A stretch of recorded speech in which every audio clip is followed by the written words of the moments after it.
Compact luxury crossovers are hotter than ever. Just a few weeks ago, Porsche introduced the Macan, and it is selling off the lots. Now, Lexus has had a ton of success with the RX, selling about 100,000 units a year. That's more than some luxury brands sell for their entire model lineup. But not everyone is happy with the RX. There are maybe about 5 to 10% of Lexus owners that want something a little smaller, a little sportier. And here we have the 2015 NX. There are two models available, the 200T or the 300H. Both are available in front or all-wheel drive. 200T has the first ever 2-liter turbo, first ever turbocharged engine in the US, and the 300H, of course, is a hybrid. It's the 6th hybrid in the Lexus lineup. In case you're not familiar with this is called the spindle grille. This is the face of the Lexus brand. It was introduced a few years ago and has now made its way into just about every vehicle in the lineup. Now, this is the F Sport, so it is a more pronounced version of the spindle grille.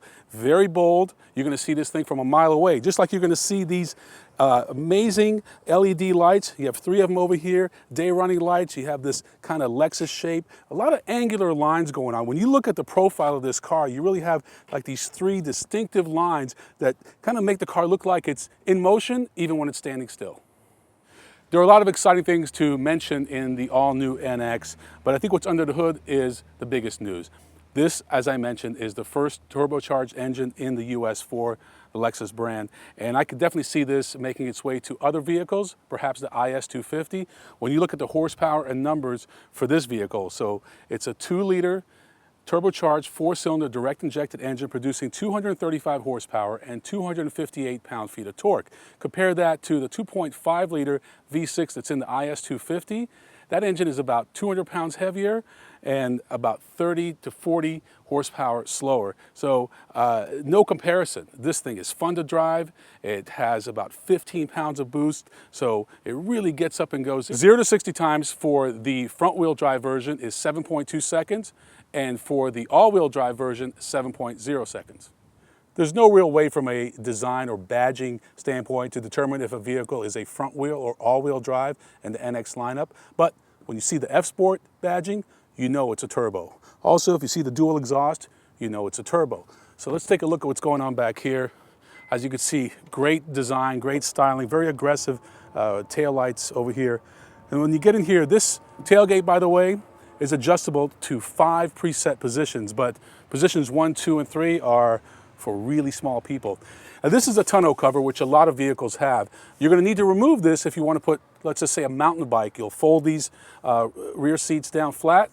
But what do you do with this? A lot of times you have to throw it in the garage or you just throw it in the car and it gets damaged. But Lexus has taken care of that.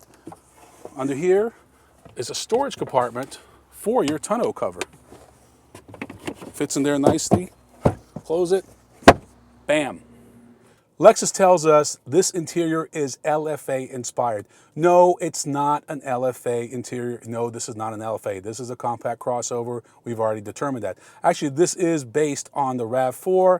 However, 90% of the parts are completely different in the NX than the RAV4, and it's 20% stiffer, so let's get those things out of the way. But it is LFA inspired, which means the colors, the gauges, the shifters. These are things that kind of trickle down from this amazing supercar. So let's take a quick look. You have this nice compact steering wheel, a lot of controls here.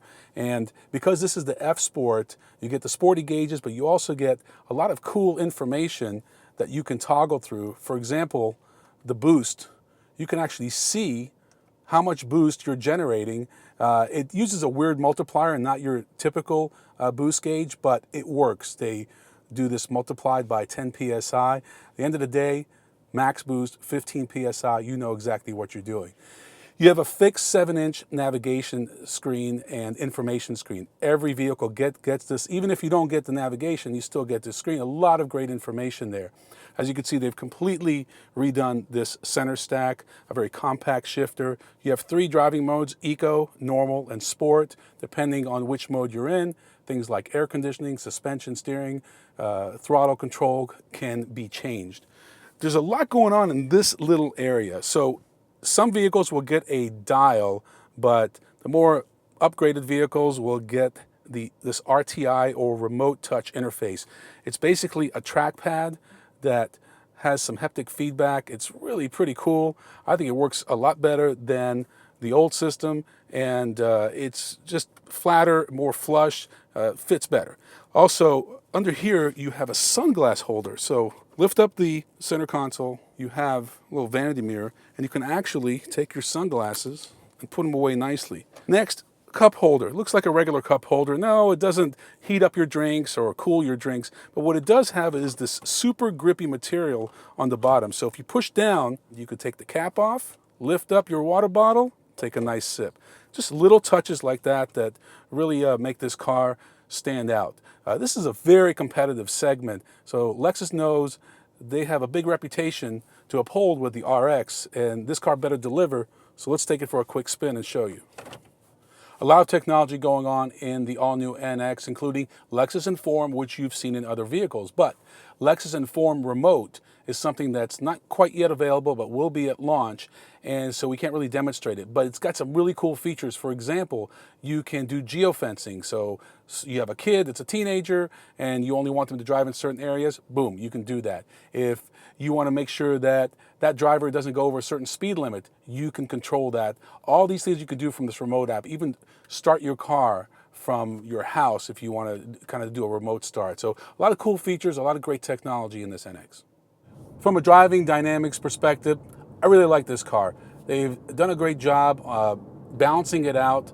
The hybrid all-wheel drive system is very interesting. There's really no linkage from the front to the rear. Essentially, you have electric motors that can turn on and off to operate the rear. It drives really nice, 0 to 60 in 7 seconds. I've read a few reviews from other outlets that said it was a little sluggish. Didn't feel sluggish to us at all, very responsive. Turbos are where it's at. If you look at almost every car company, they're moving in that direction. It just makes sense. You get good fuel economy, you get these smaller displacement engines that weigh less, that are more efficient, and when you need that power, you have it, it's on demand. The paddle shifters are nicely done. The gauges are, I hate to say it, but very engaging, but that's what they are. This car is not bad. These seats are extremely comfortable. This is the F Sport, so it's got the sportier seats. Unlike most seats where they kind of make the seat and then put a cover over it, here they have a cover and then they inject the foam into it.